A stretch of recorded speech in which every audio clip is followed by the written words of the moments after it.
I thought I would have a conversation with you, a press conference with you. In the Congress party, we have been having an internal discussion about some of our suggestions to the government. And I thought in this press conference, I would lay out some of the ideas that are being discussed internally in the Congress party. And it is in the spirit of attempting to help the government and to provide some sort of input from our side. You know that we've been now 45 days in lockdown, and we are beginning to run into a little bit of a problem. There is a very strong feeling that we need to immediately, without any delay, get this package to our small and medium businesses, get money into the hands of the poorest Indians, have a strategy for our migrants, and start preparing properly for the opening of this lockdown. So that is what I wanted to discuss with you. Feel free to ask me whatever questions you like. Rahulji, we are in the middle of lockdown 3, and various experts across the world, including the AIIMS director here, have said that the peak will come sometime in June and July. And, since the lockdown is ending on May 17 and with new infections rising, what do you think should be the government's decision on May 17 and what should guide it? And since you said the Congress has also made some suggestions in this regard, and some states which are Congress ruled have said that they will not open their borders till the time the situation improves. So what is your view on that? The central thing the government needs to do is it needs to now give a little bit of transparency on its actions. We need to understand when they open, what is the criteria for that opening? So what are the boxes that they want ticked off before they actually start to open? Number one. And I think it's important that the government tells the people of India that these are the criteria that we're going to be using. And if these criteria are met, then we are going to open. Second, we simply cannot continue without providing support to the people who are suffering as a result of this lockdown. And the thing that is most important to understand that the lockdown is not simply a switching on a key and getting rid of the lockdown. Lockdown requires a number of things to happen. It requires a psychological change. Currently, the disease in India is seen as a very, very dangerous disease. And it is true. The disease is dangerous for certain groups of people. It is absolutely dangerous for older people. It is absolutely dangerous for people with diabetes, heart disease, hypertension, chronic infection, lung infection. But other than that, it is not a dangerous disease. So we are going to have to make a psychological change in the mind of our people. Currently, the people are very scared of the disease. The government, if it wants to open up, it has to turn this fear into a sense of confidence. Otherwise, you can open up and people won't go out. Finally, I'd like to say that the opening up is a transition. It's not an on-off switch, it is a transition. And you have to have a strategy for opening up. And this is what I said in my last press conference. And also I mentioned to the Prime Minister in my letter that please, this is not an on-off switch. This is a massive transition that is required. It will require coordination between state government, central government, DM, everybody. And most important, the people of India. So that is the challenge in front of the government now. And let me tell you, it's not a trivial thing. It is a serious challenge, and I would request the government that they view state governments as partners. They view district magistrates as their partners, and that they do not centralize the decision making. Sir, आपसे यही पूछना चाह रहा था, आपने पहले भी बात कही कि लॉकडाउन एक पॉज बटन है और 45 दिन हो गए, लोग सड़क पर आ रहे हैं, साल की जो महिला को कंधे पर लेकर निकल पड़ता है, ट्रेन से कट गए लोग, जो है जो मालगाड़ी से ट्रेन रेलवे ट्रैक पर लोग चल रहे हैं, साइकिल पर लोग निकल रहे हैं। क्या आपको लगता है कि इस लॉकडाउन की स्ट्रैटेजी जो थी, ये लॉकडाउन का पर्पस था, वो डिफीट हो रहा है और लोग विश्वास खो बैठे हैं सरकार में? क्या यही वजह है कि लोग सड़कों पर निकल रहे हैं?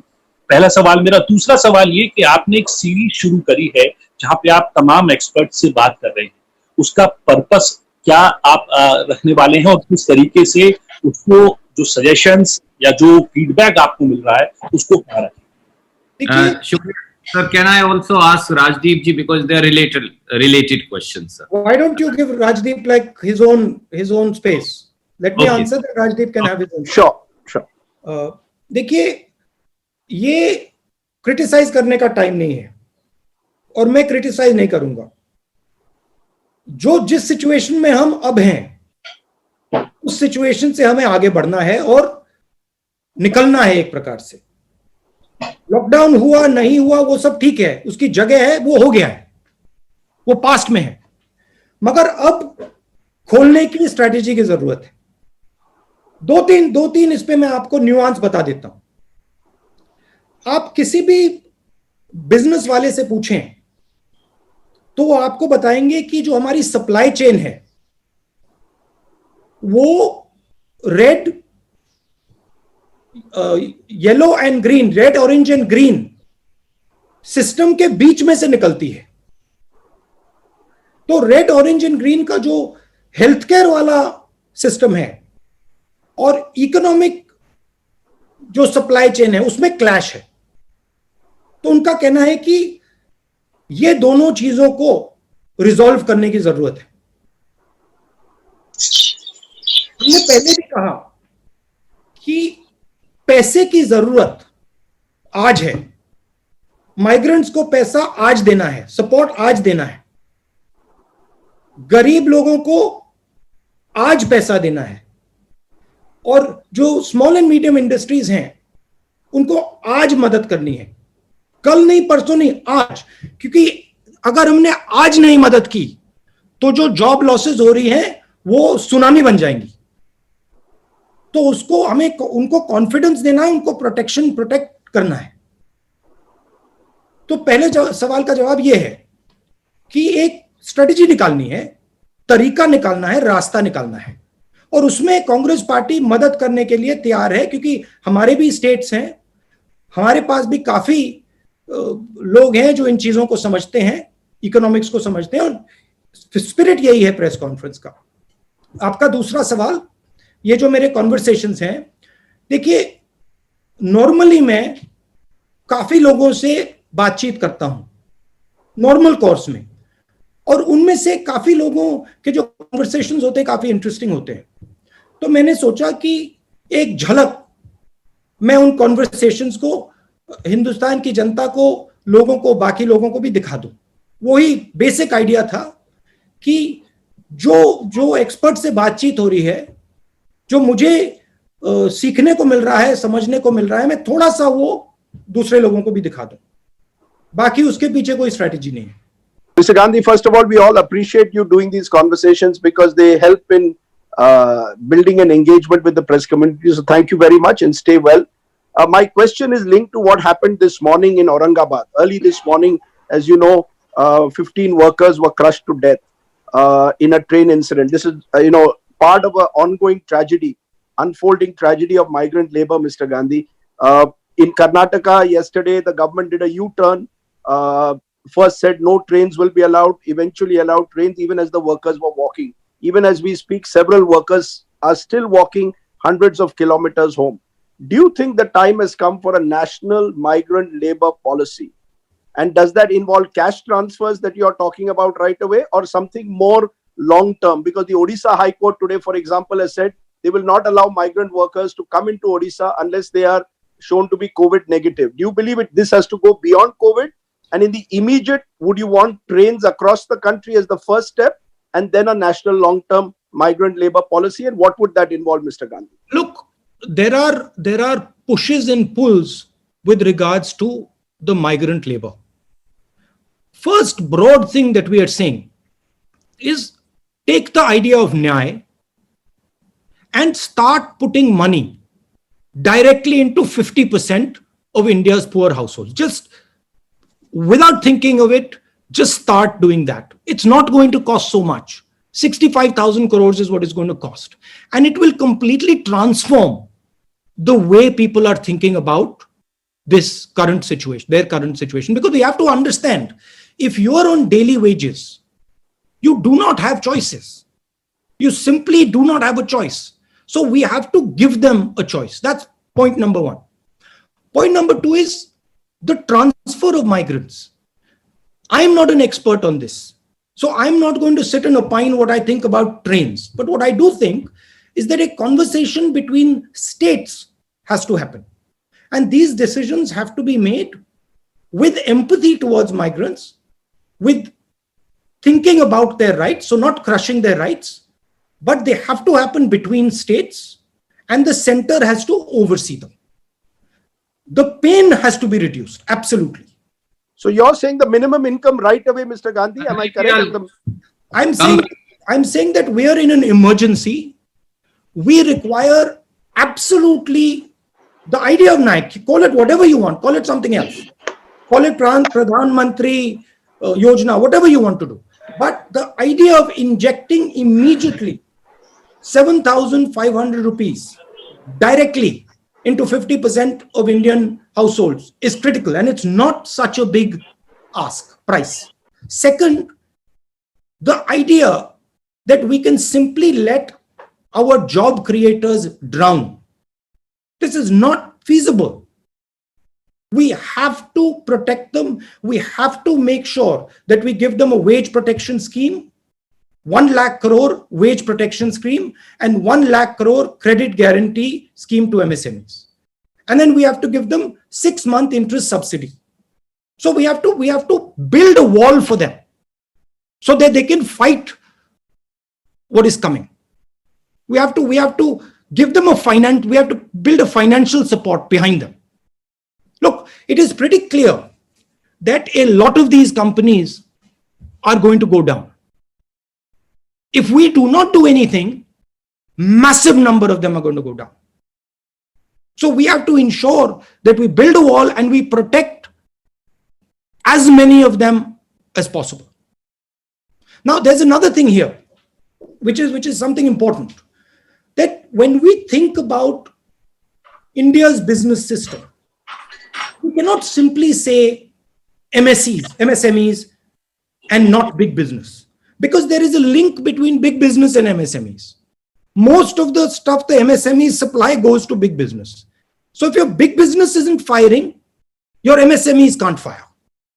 So there has to be a view where we are thinking systemically, where we are working to start the economy, where we are certainly giving much more benefit to the small and medium industry, but we're also keeping in mind that there is a link between large business and small and medium business. And if we suddenly say, okay, only SMM, only small business is going to be helped and big business is going to be left to its own devices, we'll actually harm small business as well. Thing to understand in this current situation is everything is connected. And if you want to start the engine, you cannot think of starting just one part of the engine. You've got to start the whole engine. That is why creating demand, putting money into the system, putting money into poor people's hands, helping small and medium businesses, making sure you're protecting some of the larger players. These are all things that are interlinked if you want to start the economy. Does it surprise you that there is no sign of much talk about fiscal stimulus package? Congress party and Sonia Gandhi have given suggestions so many times to the government. In fact, Congress president has written many letters and asking for a special package. We haven't still heard from the government anything about fiscal assistance package. Why is it necessary? The assistance is necessary. Why? No, sorry, you're saying the assistance is necessary. Why? Why is it necessary? Why is it essential to announce it soon? Because the Indian economy stopped. Because businesses are collapsing. and you need to create demand immediately. You need to get the system started. Otherwise, we'll have a catastrophe. Right? Now, I understand that there is a view in the government that if we move too fast and we spend too much money, we might end up getting a downgrade, and we might end up creating problems with the rupee. But my sense is that you've got to take that risk. You have to move aggressively now, because if you do not control and defend the foundation of our economy, downgrade and all will not matter anymore. Thank you, sir. India is all about domestic consumption. We have to start domestic consumption. We have to start the engine. And I'm sorry to say, we're losing time. And the more time we lose, the worse the impact is going to be. But why do you think that government is delaying it? I said to you that there is a sense in the government that creating a large deficit will create problems externally as far as the rupee is concerned, and as far as downgrading of our country is concerned. But I think the government needs to stop worrying about that and move quickly to protect the heart of our economy. Sir, आप बार बार जो है decentralisation की बात कर रहे हैं, उस संदर्भ में आपको क्या लगता है जो केंद्र सरकार का रुख रहा है अब तक राज्यों के प्रति, उसे आप कैसे देखते हैं? और जो प्रधानमंत्री की एक कोट अनकोट स्ट्रांग लीडर की जो छवि है, उसका संकट के इस समय कितना फायदा और कितना नुकसान हुआ है आपके नजरिए में? Thank you sir. देखिए, फ्रैंकली अगर आप मुझे पूछें, देखिए प्राइम मिनिस्टर की स्टाइल है और वो उसकी जगह है, वो उनका तरीका है, उनका स्टाइल है, मगर ऐसी घटना में मुझे एक स्ट्रांग लीडर के बजाय बहुत सारे स्ट्रांग चीफ मिनिस्टर, एक स्ट्रांग प्राइम मिनिस्टर और बहुत सारे स्ट्रांग डीएम्स, बहुत सारे स्ट्रांग कलेक्टर्स चाहिए। मुझे चाहिए कि हम बीमारी को लोकल लेवल पे ही निपटा दें।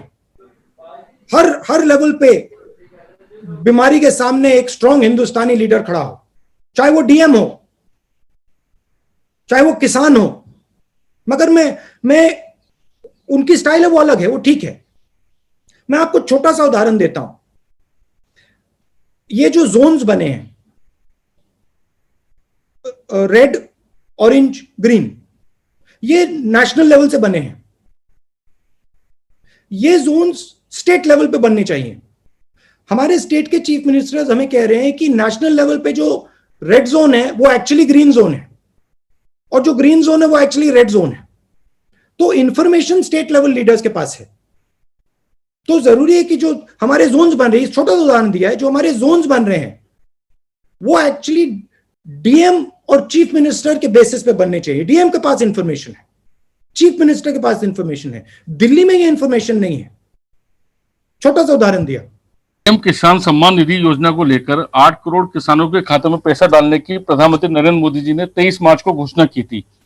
इसके बावजूद 1 तिहाई किसानों के खातों में चौथी किस्त की राशि का भुगतान नहीं किया गया है। आपको क्या लगता है, इसका क्या कारण हो सकता है? अब इसका मैं कैसे जवाब दूंगा, ये तो आपको सरकार से पूछना पड़ेगा। मगर मेरा कहना है कि जो मैंने राजदीप से कहा कि एकदम डायरेक्ट न्याय का जो आइडिया है उसको आप चालू कीजिए, बिना एक सेकंड जाया करे उसको कर दीजिए। क्यों नहीं किया है, स्पेकुलेशन हो सकता है। मैंने थोड़ा आपको अभी बताया कि सरकार को डर है कि डाउनग्रेडिंग हो जाएगी, उससे ज्यादा मैं नहीं बोल सकता हूँ। You don't know which side you are on my screen. Yes, of course. That I'm just, if you can figure me out, I have my hands raised here. Okay, got you. How are you, sir? I'm well. Sir, मेरा सवाल है कि आपने जैसे कहा एकदम शुरुआत में कि आपके यहाँ इंटरनल डिस्कशंस चल रहे हैं। मैं जानना चाहता हूँ सर, जो डीप फाइनेंशियल क्राइसिस से हम गुजर रहे हैं अभी, उसको लेकर के आपने अपने जो कांग्रेस रूल्ड स्टेट्स के चीफ मिनिस्टर्स हैं उनको क्या सुझाव दिया है ताकि इससे हम बाहर निकल सके? क्योंकि सीमिंगली हम देख रहे हैं बीजेपी रूल्ड स्टेट के चीफ मिनिस्टर से बहुत ज्यादा इसको लेकर के कुछ सुना नहीं है। तो इस डिस्ट्रेस से डील करने के लिए कांग्रेस रूल्ड स्टेट्स को आपने क्या सजेशन दिया? Because you have been talking to so many economic experts. Sir एक just add, let me add one more thing. आपने अभी कुछ दिनों पहले एक इशू और रेस किया था आरोग्य सेतु को लेकर के। एक रैंडम ट्विटर यूजर ने इस पे कुछ सवाल उठाए थे, जिसपे आरोग्य सेतु की तरफ से रिस्पॉन्स भी दिया गया था। उन्होंने उन ऑब्जेक्शंस को कहा कि ये चीजें वैलिड नहीं है। आपको क्या लगता है सर इसके बाद की, क्या do you still stand by your stand on Aarogya Setu कि वो पूरी तरह से फुल प्रूफ नहीं है? अगर इन दोनों सवाल का आप प्लीज काइंडली जवाब दें। तो जो आरोग्य सेतु का वो ऐप है, उसको हैकर्स ने तो उसको क्रैक भी कर दिया है, वो तो पब्लिक नॉलेज है। मगर मेरी मेन इशू उसमें ये है कि आप उसको ओपन सोर्स करिए। उसका जो इंटरनल प्रोग्राम है, उसका जो स्ट्रक्चर है, वो पूरा सबको खोल के दिखा दीजिए। सिंगापुर का जो ऐप है वो ओपन सोर्स है, उसको कोई भी खोल के देख सकता है। तो मेरा कहना है कि आप ट्रांसपेरेंसी लाइए, कंफर्ट दीजिए लोगों को, और फिर आप ट्रांसपेरेंसी लाएंगे और कंफर्ट देंगे तो फिर आप ऐप चलाना चाहते हैं चला सकते हैं। जो स्टेट चीफ मिनिस्टर्स को आपने स्टेट चीफ मिनिस्टर, देखिए मेरा रोल उनको एडवाइस करने का नहीं है। मेरा रोल, जो हमारे 3 चीफ मिनिस्टर्स हैं, मनमोहन सिंह जी कांग्रेस प्रेसिडेंट, हम सब कुछ ही दिन पहले हमने एक डिस्कशन किया, और उस डिस्कशन में जनरली जो हमारे पंजाब, राजस्थान, पौंडीचेरी में जो छत्तीसगढ़ में जो सिचुएशन है उसके बारे में उन्होंने हमें ब्रीफ किया। उनका कहना था कि लड़ने के लिए डिसेंट्रलाइजेशन की जरूरत है, और उनका कहना था कि जो सरकार, सेंट्रल गवर्नमेंट से जो उनको पैसा मिलना चाहिए वो उनको मिल नहीं रहा है, तो उनको बोरो करने की जरूरत, बोरो करना पड़ रहा है, उससे उनको काफी मुश्किल हो रही है। ये बेसिक उनकी पोजीशन थी। और फिर अलग अलग स्टेट्स में अलग अलग इश्यूज थे। पंजाब में इशू था कि जो मैंने सप्लाई चेन की बात की, कि अगर आपने मेन सप्लाई चेन की जगह रेड कर दिया तो फिर मतलब वहां पे इकोनॉमी शुरू ही नहीं हो सकती। सर मतलब छत्तीसगढ़ में आपके स्टेट्स कैसे निकले, ये क्या सुझाव दिया आपने? क्या आप अपना अगला सवाल, 2 सवाल आप पूछ चुके हैं? नहीं, मैं देखिए, हमने उनसे कहा कि आप इंफॉर्मेशन लेके, डिस्ट्रिक्ट लेवल से इंफॉर्मेशन लेके डिस्कस करके इंडिविजुअल स्टेट की आप स्ट्रेटजी बनाइए। अगर इनपुट की जरूरत है तो हम पीरियोडिकली जो हमारे चीफ मिनिस्टर्स हैं उनको एक साथ बैठाकर डिस्कशन करके हम असिस्ट कर सकते हैं। बट हमने कोई ऊपर से फोर्सिबली कोई सजेशन नहीं दिया है। जी, मैं सीपी में बैठी हूँ, कैनॉट प्लेस में हम लोग का एक दफ्तर बना है आज तक का, तो वहाँ पे बाहर पेड़ के नीचे बैठ के आपसे सवाल कर रहे हैं। अच्छा, बताइए। राहुल आज तक आपसे ये सवाल करना चाहता है, एक तरफ लॉकडाउन 3 में कुछ रिलैक्सेशन हुए हैं, इकोनॉमी को खोलने की बात की गई है और कई रियायतें सरकार ने बरती हैं। दूसरी तरफ ये तस्वीरें भी सामने आ रही हैं कि अस्पतालों में डेड बॉडी क्लेम करने के लिए लोग नहीं आ रहे हैं, घरों में मौत हो जा रही है क्वारंटीन में और कोई लेने के लिए नहीं आ रहा है। स्वास्थ्य को लेके एक बहुत बड़ी त्रासदी जो है वो अनफोल्ड कर रही है। तो मैं पूछना चाह रही थी आपसे कि क्या केंद्र सरकार ट्रायल और एरर मेथड पे चल रही है, उसको नहीं मालूम है कि वो क्या कर रही है, और क्या ये हजारों लाखों लोगों की जान की और स्वास्थ्य की कीमत पर आई कांट हियर, थोड़ा लास्ट बिट फिर से रिपीट कीजिए मौसमी जी। मैं ये बोल रही थी राहुल कि क्या आपको लगता है कि सरकार ट्रायल और एरर मेथड पे चल रही है? जो रिलैक्सेशन किया गया इसको सोच समझ के करना चाहिए था। तमाम डॉक्टर अब जो है ड्यूटी पे नहीं आना चाहते हैं, दिल्ली के आधे डॉक्टर हरियाणा में फंसे हैं, तो एक स्वास्थ्य को लेकर बड़ी त्रासदी अनफोल्ड कर रही है। डेड बॉडीज क्लेम नहीं हो रही है, लोग डरे हुए हैं। तो जो मानसिक रूप से आप कह रहे थे सेंसिटाइज करने की जरूरत है जनता को, क्या आपको लगता है कि सरकार ट्रायल और एरर पर चल रही है और हजारों लाखों लोगों का स्वास्थ्य और जान जो है वो दांव पर है? देखिए,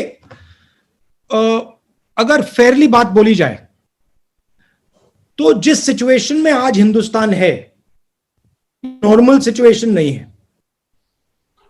अब जो नहीं, कहां गई, हाँ, ये नॉर्मल सिचुएशन नहीं है। जी। तो कोई इसमें नॉर्मल सोल्यूशन नहीं निकलने वाला है। मेरा कहना है कि सोल्यूशन है। अगर हम डिसेंट्रलाइज करें और इस लड़ाई को डिस्ट्रिक्ट लेवल तक ले जाएं, तो हिंदुस्तान सोल्यूशन निकाल सकता है। अगर इस लड़ाई को हम पीएमओ में रखेंगे तो लड़ाई हारी जाएगी। तो प्राइम मिनिस्टर को पावर डिवॉल्व करना पड़ेगा। प्राइम मिनिस्टर को चीफ मिनिस्टर्स पर भरोसा करना पड़ेगा और चीफ मिनिस्टर्स को डीएम्स पर भरोसा करना ही पड़ेगा। और अगर हमने सेंट्रलाइज किया तो फिर कैलामिटी होने वाली है। मगर मैं आपको एक और बात बताना चाहता हूं जो मैंने पहले बोली। देखिए, लॉकडाउन ने सिर्फ हिंदुस्तान की नहीं, पूरी दुनिया की साइकोलॉजी बदल दी है। जी। लॉकडाउन से पहले कोविड डेडली डिजीज नहीं थी। लॉकडाउन के बाद लोगों के दिमाग में कोविड डेडली डिजीज हो गई है। यह एक्चुअली गलत फहमी है। कोविड डेडली डिजीज है मगर 1% लोगों के लिए, और हमारा फर्ज बनता है कि हम उस 1% को पूरा प्रोटेक्शन दें और उनमें से एक व्यक्ति को बीमार ना होने दें। मगर हमारा यह भी फर्ज बनता है कि देश की जनता को बताना और समझाना कि 99% लोगों के लिए यह फेटल बीमारी नहीं है। यह प्रधानमंत्री को बहुत अग्रेसिवली करना चाहिए, हम सबको बहुत अग्रेसिवली करना चाहिए, क्योंकि आज हिंदुस्तान में, बाकी दुनिया में डर का माहौल है। और अगर हम लॉकडाउन को हटाना चाहते हैं, डर के माहौल को मिटाना ही पड़ेगा। नहीं तो आप सब कुछ खोल दो, कोई बाहर नहीं आने वाला है। तो मैं आपको भी, प्रेस वालों को भी यह मैसेज देना चाहता हूं कि आपको भी यह रियलिटी बतानी चाहिए कि 99% हिंदुस्तानियों के लिए यह डेंजरस डिजीज नहीं है। 1%, 2% के लिए जरूर डेंजरस है। राहुल, रियलिटी सरकार से भी आई है। हकीकत ये भी है कि स्वास्थ्य मंत्रालय की प्रेस वार्ताएं लगातार अब पोस्टपोन और कैंसिल हो रही है। लगातार डबलिंग जो है वो उसका पीरियड कम होता जा रहा है और प्रेस वार्ता कम होती जा रही है सरकार की तरफ से। तो ऊपर से इंफॉर्मेशन नहीं आ रही है। ऐसे में मीडिया आगे क्या जानकारी दे, इससे और कियोस और पैनिक फैलता है। तो लगातार प्रधानमंत्री भी कर रहे हैं। मैं आपको अपनी साइड से बता देता हूं, फिर आप शायद माने ना माने। जितना आप इसको कम सेंसेशनलाइज करेंगे, जितना आप इसकी रियलिटी बताएंगे, उतना हिंदुस्तान को फायदा होगा। रियलिटी बड़ी क्लियर है। 1 to 2% के लिए डेंजरस डिजीज है। 95% लोगों के लिए, 99% लोगों के लिए ये डेंजरस डिजीज नहीं है। और ये जो माहौल, डर का माहौल है, इससे हमें निकलना ही पड़ेगा। और जितना जल्दी हम निकलेंगे उतना जल्दी हम नॉर्मेलिटी में जा सकते हैं। तो मेरी भी जिम्मेदारी बनती है, आपकी भी जिम्मेदारी बनती है, प्रधानमंत्री की भी बनती है। आज हमें ये भूल जाना है कि मैं जर्नलिस्ट हूं, मैं कांग्रेस पार्टी का हूं, मैं आरएसएस का हूं, मैं बीजेपी का हूं। नंबर 1, मैं हिंदुस्तानी हूं। हिंदुस्तान में डर मिटाना है और हिंदुस्तान की जो इकोनॉमिक सिस्टम है, वापस उसको पटरी पे लाना है। So, no, this pandemic crisis, everybody believes that this is also an opportunity for India to invite investment. And the recent suspicion among the businesses operating out of China have offered a great opportunity for us to open our doors for long-term investment. But do you think our government is doing enough? Do you have any suggestions to offer? Frankly, now is not the time to think about what we will do 5 years from today. Now is the time to think about what we are going to do now, this minute, immediately. So if we do not act now, if we do not protect our small and medium businesses now, if we do not protect our migrants now, if we do not do income support now, we will not have an economy. To be very blunt with you, there will be no competition. I will discuss with you after the COVID crisis what I think we can do about competition with China. Also, I don't think you should underestimate Chinese business strength. There is a very strong foundation there, but we have also a very strong foundation. But let us not discuss what can be discussed 5 months from now. Let us discuss what has to be discussed now. I won't be able to discuss with you 5 months from now what can be done now. That opportunity will go. Most of the time we are on field only. Rahul ji, मैं आपसे पूछना चाहती थी job creation पर, क्योंकि बहुत सारे लोग बेरोजगार हुए हैं इस पूरे कोविड-19 की प्रक्रिया के दौरान. इनफैक्ट विदेशों से भी काफी सारे भारतीय हैं, 2 लाख के करीब भारतीय जो खाड़ी देशों से वापस आएंगे. तो आपको लगता है कि ऐसे लोगों के लिए भी एक रिहैबिलिटेशन पॉलिसी होनी चाहिए जो अपनी जॉब लूज करेंगे? माइग्रेंट वर्कर्स को हम देख ही रहे हैं. तो ये rehabilitation plan in terms of their job opportunity post कोविड-19 आपको लगता है एक बड़ा चैलेंज है? और जहां तक बात की जाए कांग्रेस शासित राज्यों की, तो क्या आपके जो कांग्रेस रूल स्टेट्स हैं, क्या वो कोई स्ट्रेटेजी पर रिहैबिलिटेशन पोस्ट कोविड इसको लेकर के काम कर रहे हैं अभी? मेन बात जो डिमांड है उसको क्रिएट करने की है. डिमांड आप क्रिएट करेंगे, सप्लाई क्रिएट होगा. अभी डिमांड बंद है, सप्लाई बंद है. डिमांड क्रिएट करने के लिए आपको पैसा डालना पड़ेगा. एकदम एक तरफ आपको, जो मैंने न्याय की बात बोली, एकदम वो करना पड़ेगा. किसानों की मदद, किसानों के हाथ में पैसा डालना पड़ेगा. जो गरीब लोग हैं उनके हाथ में पैसा डालना पड़ेगा.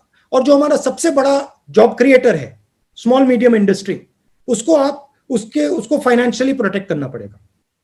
और जो मैंने पहले पॉइंट बनाया कि आप स्मॉल एंड मीडियम को लार्ज इंडस्ट्री से हटा नहीं सकते, लिंक्ड हैं.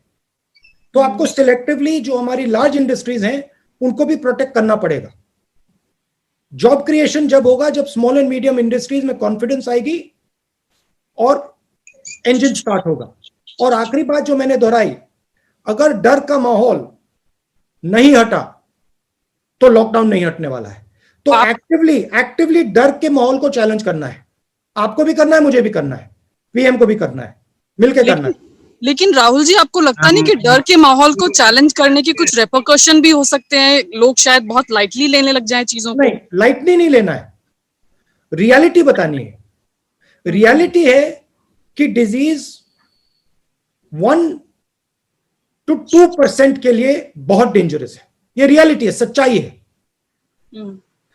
डायबिटिक्स के लिए, हार्ट पेशेंट्स के लिए, लंग पेशेंट्स के लिए डेंजरस है, रियलिटी है. मगर जो हेल्थी लोग हैं उनके लिए ये डेडली डिजीज नहीं है. जरूर प्रॉब्लम हो सकती है, मगर 90% लोगों को मृत्यु नहीं होने वाली. 90% लोगों की मृत्यु नहीं होने वाली है. ये रियलिटी आपको भी बतानी है, हमें भी बतानी है. कि पिछली बार जो आपने पिछले महीने प्रेस कॉन्फ्रेंस किया था, शायद 16 अप्रैल को, तो मैंने ट्रेन का सवाल पूछा था. आपने तब कहा था कि मैं एक्सपर्ट नहीं हूं और एक्सपर्ट की राय जो है वो अलग अलग तरह की है, सरकार को चाहिए कि एक्सपर्ट से वो पूछ के फैसला ले. अब जबकि सरकार ने फैसला ले लिया है, ट्रेन जो है वो कुछ तादाद में चलाई जाने लगी है, अभी भी ये देखने को आ रहा है कि बहुत सारे हजारों की तादाद में या लाखों की तादाद में जो माइग्रेंट लेबरर्स हैं वो सड़क के रास्ते, रेल लाइन के रास्ते जा रहे हैं. कर्नाटक जैसे स्टेट में एक बार ट्रेन रोक दी जाती है, फिर उसके बाद ट्रेन चलाने की बात होती है. तो जो एक समस्या है माइग्रेंट लेबरर्स की, वो लगातार बनी हुई है, बहुत ही कंपेलिंग है. तो क्या आप सरकार को ये सुझाव देंगे कि जब ट्रेन चलाने का फैसला कर लिया है तो इसको थोड़ा ज्यादा तेज करे, तमाम मेडिकल प्रोटोकॉल को साथ रखते हुए, ताकि ये जो आवाजाही का जो काम है वो जल्दी पूरा किया जा सके और दूसरी चीजों पर कंसंट्रेट किया जा सके? कांग्रेस प्रेसिडेंट ने जो रेलवे फेयर की बात उठाई वो बिल्कुल मुझे लगी बिल्कुल सही थी, कंपैशनेट थी. अच्छी बात बोली कांग्रेस प्रेसिडेंट ने. देखिए, सेफली करना चाहिए. आप जितना भी टेस्ट कराना चाहते हैं कराइए, मगर जो माइग्रेंट लेबर का जो हक है, जो राइट है, वो उसको मिलनी चाहिए. रिस्क लिए मत कीजिए, बिना टेस्ट मत कीजिए, मगर टेस्ट किए सेफली जरूर माइग्रेंट को अपने घर वापस भेजना चाहिए. हेलो, बोलिए बोलिए, सुनाई दे रहा है. कल मैं एम्स के जो डायरेक्टर हैं डॉक्टर रणदीप गुलेरिया, उनके साथ इंटरव्यू कर रहा था. उन्होंने कहा कि तमाम स्टडीज हुई हैं जिससे ये साबित होता है और जिससे इस बात के आसार हैं कि जो पीक सीजन है कोविड-19 का हिंदुस्तान में वो जून और जुलाई में आने वाला है। यानी अभी वर्स्ट आना बाकी है, अभी जो चल रहा है वो तो कुछ भी नहीं है। तो मेरा सवाल ये है कि भारत सरकार के कार्यों को आप नजदीक से देख रहे हैं, प्रेस कॉन्फ्रेंस कर रहे हैं, आपको लगता है कि भारत सरकार तैयार है? और दूसरी बात जो है कि माइग्रेंट लेबरर्स लाखों की संख्या में फंसे हुए हैं, आपकी पार्टी के ही लोग आरोप लगा रहे हैं कि हमने 5 ट्रेन स्पेशल ट्रेन मांगी, हमको 2 मिल रही है, 3 मिल रही है, ट्रेन नहीं मिल रही, हम किराया देने को तैयार हैं लेकिन हमको ट्रेन मिल ही नहीं रही है। इन दोनों मुद्दों पर आपकी राय जानना चाहता हूँ। सरकार जनरली माइग्रेंट लेबर्स को रिस्ट्रिक्ट करना चाह रही है, और मैंने वो अभी पहले जवाब दिया कि उस प्रकार से रिस्ट्रिक्ट नहीं करना चाहिए, टेस्टिंग होनी चाहिए, और जो उनका हक है अगर वो घर वापस जाना चाहते हैं तो अलाउ कर देना चाहिए। आपने पीक की बात बोली, एम्स के डायरेक्टर कह रहे हैं कि जून में होगा, जुलाई में होगा। फ्रैंकली अगर आप मुझसे पूछे, मुझे लगता है कि उसके बाद भी हो सकता है। मैं एक्सपर्ट नहीं हूं, मगर मुझे लगता है कि जो हमारी सिचुएशन है, पीक और देर में भी आ सकती है। मगर जून में आए, जुलाई में आए, सितंबर में आए, जब भी आए, हमें जो हमारा लॉकडाउन है उससे ट्रांजिशन तो करना है। किस प्रकार से करना है वो सरकार को जल्दी से जल्दी डिसाइड करके इंप्लीमेंट कर देना चाहिए। फिलहाल जो तैयारी मैंने पूछा, आप तो तैयारियां भी देख रहे हैं, आप फैसले देख रहे हैं, आपकी पार्टी। रणदीप जी, नहीं बोलने दीजिए। रणदीप जी बोलिए। अरुण, मैं ये पूछ रहा था कि जो आप आर्थिक पैकेज की मांग कर रहे थे आपके मुख्यमंत्री, वो पैकेज आपको अभी मिला नहीं। आपके ही मुख्यमंत्री कह रहे हैं कि प्रधानमंत्री की तरफ से एक शब्द उस पर नहीं आ रहा है। वो कह रहे हैं हम तो 1,70,000 करोड़ दे दिए। तो मैं ये जानना चाहता हूँ जी। हाँ, नहीं, हमारे चीफ मिनिस्टर्स से क्लियर हमें इनपुट मिल रहा है कि जो पैसा उन्हें मिलना चाहिए वो दिल्ली की सरकार नहीं दे रही है। हमारा इंफॉर्मेशन है कि यही फीलिंग बीजेपी के चीफ मिनिस्टर्स को भी है। हमने इनफॉर्मली पता लगाया है, उनके स्टेट्स में भी ये फीलिंग है कि स्टेट्स को यूनिवर्सली पैसा नहीं दिया जा रहा है। ये रियलिटी है। और जी, आप तो अपनी जनसभा में लोकसभा चुनाव के दौरान हमने देखा कि आपने कहा कि यहाँ पे 2 इंडिया है, 2 भारत, एक अमीर भारत है, गरीब भारत है। और अभी कल मैंने प्रधानमंत्री का एक पुराना भाषण देखा जिसमें उन्होंने कहा कि जो सामान्य व्यक्ति हवाई चप्पल में दिखता है वो हवाई जहाज में दिखना चाहिए। तो 6 साल के बाद क्या वो दिख रहा है हवाई चप्पल वाला व्यक्ति हवाई जहाज में? और जो किसानों की समस्या है खासतौर पर लॉकडाउन के समय में, क्या आपको लगता है कि किसानों के लिए भी सरकार को कोई आर्थिक पैकेज अनाउंस करना चाहिए, घोषणा करनी चाहिए? एक छोटा सा सवाल आपकी पार्टी से जुड़ा हुआ है कि आपकी पार्टी में अर्थशास्त्र या अर्थव्यवस्था के कई जानकार हैं, चाहे मनमोहन सिंह जी की बात करें, पी चिदम्बरम जी की बात करें, और आपने शुरू भी किया है, रघुराम राजन हो या अभिषेक बनर्जी हो। क्या कांग्रेस पार्टी अर्थव्यवस्था को लेकर सरकार से सीधे संवाद की पहल करेगी? नहीं, देखिए, हम सजेशंस दे रहे हैं। जो भी हमें लगता है जिससे फायदा होगा वो इनपुट हम सरकार को दे रहे हैं। सरकार की जनरल स्टाइल ऑपोजिशन से बात करने की नहीं है, उसको हमने एक्सेप्ट कर लिया है। बट हम जो हमारा काम है वो कर रहे हैं। हमें लगता है कि 4-5 चीजें इमीडिएटली करनी चाहिए।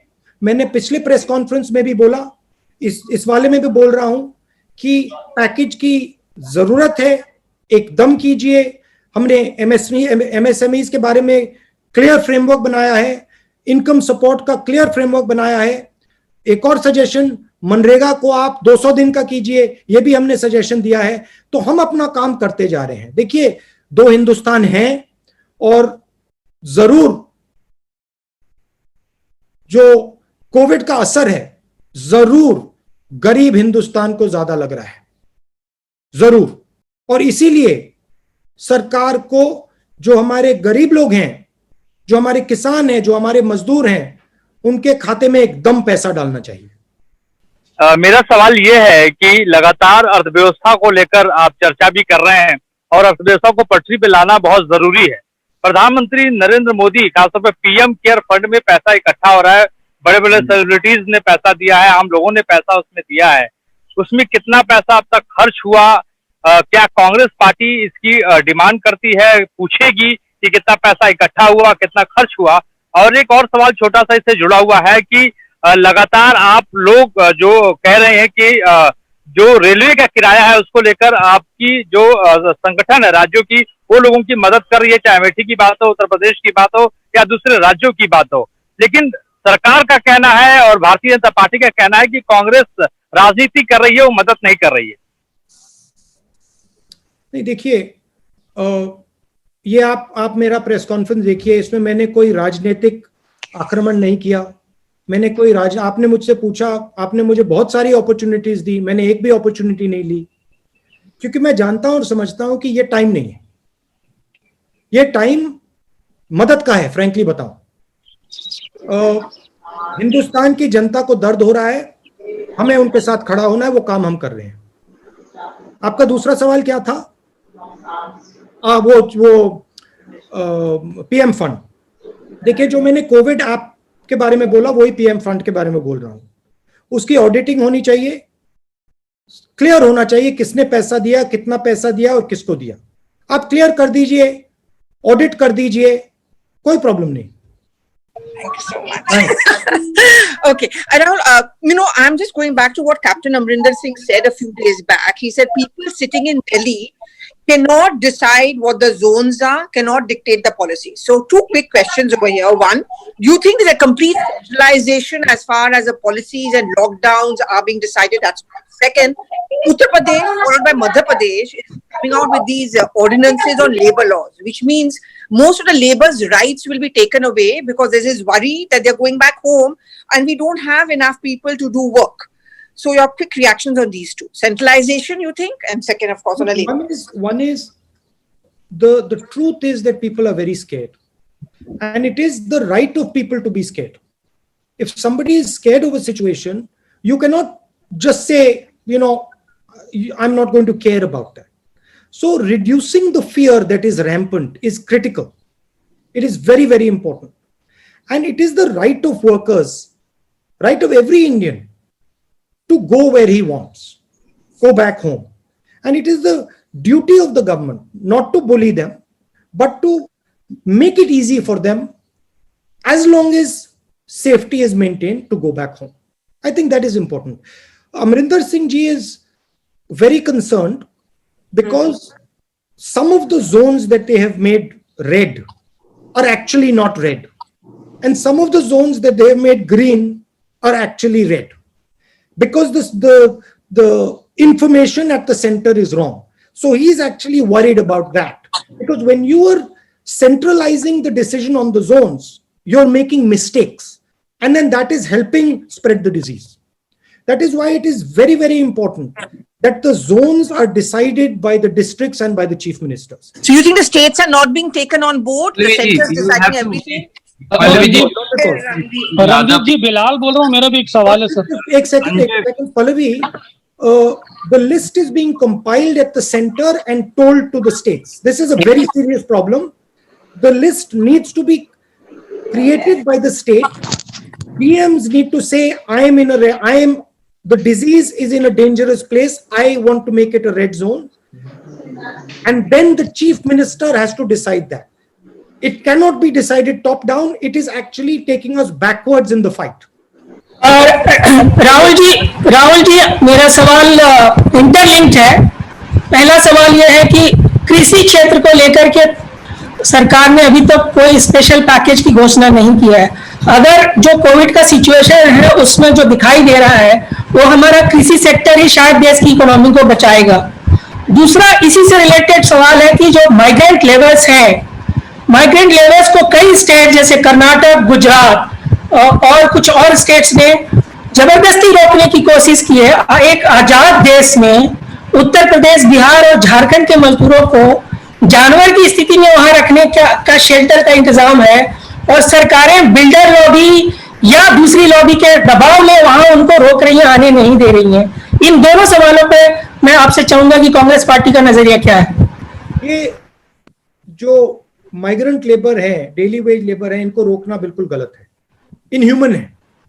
मगर जब हम इनको भेजें, सेफली भेजें, टेस्ट करके भेजें और ये गारंटी करें कि वो सेफ है। पहला सवाल क्या था? कृषि के क्षेत्र के लिए कोई पैकेज अभी तक अनाउंस नहीं हुआ है। अपने पिछले प्रेस कॉन्फ्रेंस में कहा था 10,000 रुपए अर्जेंट इनकम सपोर्ट किसानों को। तो और हमने जो न्याय की बात की है उसमें किसान भी इंक्लूडेड होंगे। तो ये हमारा स्ट्रक्चर है, मगर अब डिले नहीं करना चाहिए। मैं प्रधानमंत्री को कहता हूं, डायरेक्टली यहां से कहता हूं कि अब आप प्लीज डिले मत कीजिए, क्योंकि बहुत ज्यादा नुकसान होने वाला है। राहुल जी नमस्कार।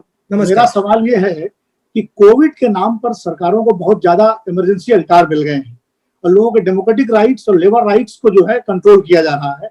अभी उत्तर प्रदेश की सरकार ने और मध्य प्रदेश की सरकार ने लेबर रिफॉर्म्स के नाम पर बहुत सारे लेबर राइट्स जो है वो खत्म कर दिए हैं। इस पर कांग्रेस पार्टी का और आपका क्या स्टैंड है? क्योंकि ह्यूमन राइट्स और डेमोक्रेटिक राइट्स को कर्व करने का एक तरीका कोविड के नाम पर एडमिनिस्ट्रेशन को, अथॉरिटीज को मिल गया है। हमारे लिए कॉन्स्टिट्यूशन सुप्रीम है और कॉन्स्टिट्यूशन में क्लियरली लिखा है कि हिंदुस्तान को किस प्रकार से चलाया जाएगा, क्या रूल्स होंगे, क्या अधिकार दिए जाएंगे लोगों को, और हम उन अधिकारों को डिफेंड करेंगे। जरूर इमरजेंसी सिचुएशन है, कोविड बीमारी और जो लॉकडाउन है इमरजेंसी सिचुएशन है, मगर ये जो एक प्रकार से कानून बनाए जा रहे हैं ये परमानेंट नहीं होने देंगे। मतलब इनको सिर्फ मैं आपको बता देता हूं, देखिए हमारी बात नहीं है जी। अगर कोई सोचता है कि हिंदुस्तान की आवाज को दबाया जा सकता है तो हिंदुस्तान उसको समझा देगा, कोई भी हो। तो हिंदुस्तान की आवाज को नहीं दबाया जा सकता है, उसमें तो मुझे पूरे कॉन्फिडेंस है। रणदीप जी मैंने भी आपको सवाल भेजा है प्रणव भैया people get the money advance में, और उन्होंने कहा मैं क्यू में हूं। Nobody can hear, sir. You'll have to repeat. Promise to that. I can't hear you. Sorry, sir. Since everybody was speaking. Abhijit Banerjee, during his conversation with you, said that cash transfer should be made after the lockdown is lifted, so that people get the money when they can go out and buy, and not now. He said the government can make a promise to that effect now. Do you agree, or does the Congress feel cash transfer should be made now? I think we are at a place where we have already started the transition of opening the lockdown. What Mr. Banerjee was saying was the moment the transition to a non-lockdown state begins, you have to start giving the money. And I think that process should start immediately. According to the government's own admission that we are beginning to loosen the lockdown. Thank you, sir. There are multiple questions, sir, and I wish I could take them all. It's been 1 hour and 10 minutes. Look, Randeep ji, what I will do, we will do this again, and I would request you that the people who have not been able to ask a question this time should be given first chance in the next. Thank you so much, which have not been really raised correctly. One is about which the Chief Justice said that the executive, the legislature, and the judiciary must work together during an emergency. The legislature, there have been requests from standing committees, in particular, to have an oversight over what the Home Ministry is doing, because it's become a joke, the kind of compendiums that they have been sending in terms of addendums after issuing guidelines, and various states, and confusing everybody. So we have seen that across the states. So whether now the presiding officers under pressure after listening to certain people are saying, okay, let them examine it because in camera, because Prime Minister is holding meetings with chief ministers. There have been various in camera hearings, but a legislative oversight is not permitted. Second, chief ministers across this country have started taxing diesel, petrol, alcohol. Would you suggest this to your Congress chief ministers in particular? And I've seen you a little bit more active during this lockdown. Will this mean that you relook at your issue of, the closed chapter? Is you returning back as a closed chapter, or is it an open chapter now? Now, you please read my letter that I wrote 1 year ago. on that issue. I think oversight is very important, and I think committees in Parliament absolutely should be allowed oversight. I think it is critical. In fact, the sooner the better. The petrol and diesel. Look, I leave these decisions. I don't like advising chief ministers to press conferences. I leave these decisions to them. The rule I would say they should follow is be compassionate, understand that India is going through a very difficult time, that there are people who are struggling more than others, and be gentle and compassionate and loving towards everybody. I do think that I was actually surprised at the diesel and petrol hikes at the central level. I didn't expect that, but they have their prerogatives. Rahul ji, मेरा सवाल Indians को जो बाहर है, विदेशों में है, उनको भारत लाने के बारे में है। लेकिन उससे पहले मैं आपके जो कन्वर्सेशन चल रहे हैं उसके बारे में आपको धन्यवाद देना चाहता हूं। आपने हम जैसे जर्नलिस्ट को सिखाया है कि किस तरह से अच्छा इंटरव्यू पोलाइटली कंडक्ट करना चाहिए, किस तरह से लोगों से नॉलेज लेनी चाहिए। वो इंटरव्यू नहीं है भैया, बहुत पोलाइटली आप बहुत वो कॉन्वर्सेशन है, एक्सचेंज ऑफ आइडियाज है। लेकिन मैं आपका फैन नहीं है, बट काफी मतलब इंटरेस्टिंग बातचीत हो रही है। हाँ, मेरा सवाल ये था कि हम लोगों ने इटली, ईरान, वुहान और जापान से इंडियंस को लाए और फ्री ऑफ कॉस्ट लाए। वो स्टूडेंट्स थे, वो डिस्ट्रेस में थे।